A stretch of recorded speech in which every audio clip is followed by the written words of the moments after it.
Hey guys, Marcio here with Hog Addiction Barbecue Team with my buddy Chad Whittington and B&B Charcoal.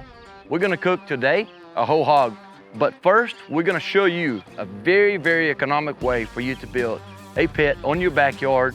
We're gonna cook a whole hog in it, impress your friends. Follow me.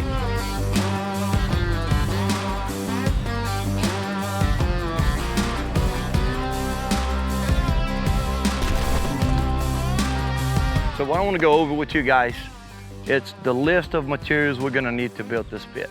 We're going to need about 75 blocks. We're going to need 3 bags of sand. A couple of these guys right here, you can find these already pre-cut at Home Depot.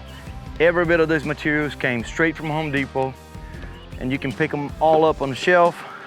These guys right here are used for driveway to retain the 2x4 when people pour concrete. They're super strong, so we're going to use this as our cross members here. And then we've got 3 pieces of sheet metal that we're gonna use for our lid, and also a blanket to go in between to provide some insulation. Let's get to build this thing. First thing we're gonna do here, we're gonna use that door. The whole idea here is to develop a small little door in here. So a little trick that I do with this, it's very simple. If you wanna use a saw at home, you can. I just typically just break this block like this, and we're gonna go right there. It's important to leave a little bit of leadway on this block so it holds the block that goes across. And then here we go, let's break another one. Look at that. And now we get some more blocks across right here.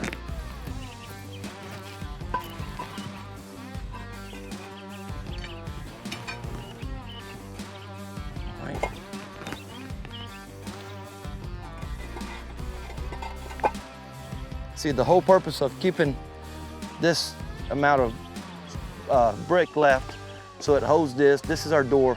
We're gonna constantly feed charcoal through here.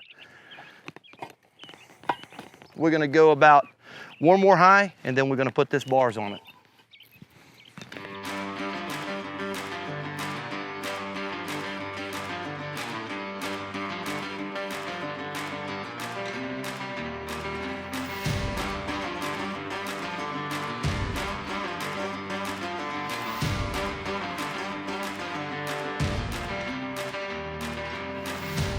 All right, before it gets too high, we're gonna pour our sand in.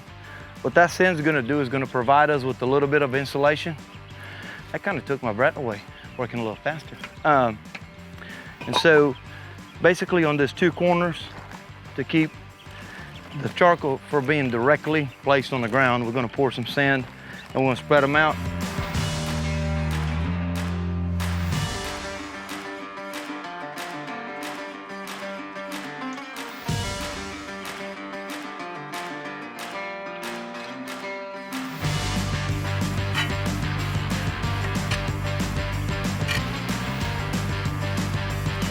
Another great advantage to have the sand.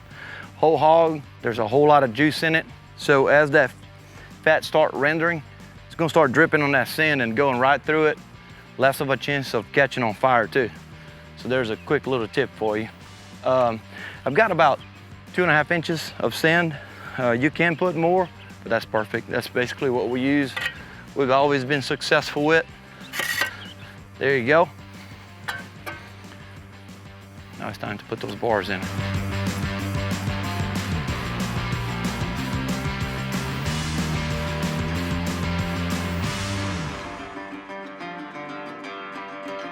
So next, what we're gonna do here, we're gonna recess this bars down, probably half a way to this block. And what that's gonna do is gonna help us with the height of this pit.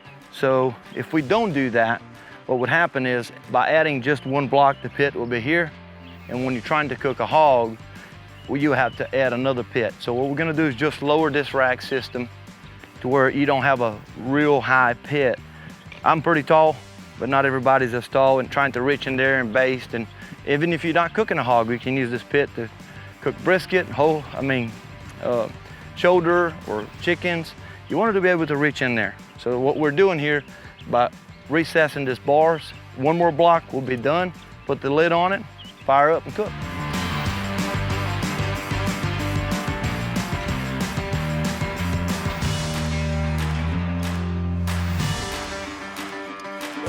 So for this cutting, I'm using a grinder, just a 5-inch grinder. Now, I recommend you use glasses. I'll be cutting away from me, so it's gonna be throwing the dust away. This is just how I cut it. Wear glasses if you're doing this.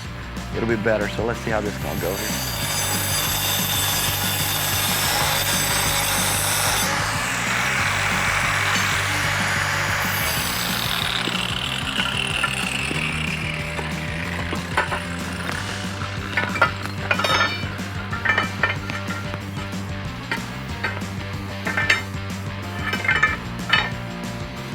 There you go. So next, what I'm gonna use here, this is one of my racks from one of my smokers. You can use expanded metal, you can use any kind of grate on top. Needs to be strong enough to hold, you know, your size of your hog. So we're just repurposing, trying to, you know, if you got something laying around that can work, take your measurements. Chad and I are gonna lay this over here. And boom. Now we're gonna put another layer of blocks in here, and then it's time for our top to get our insulation done.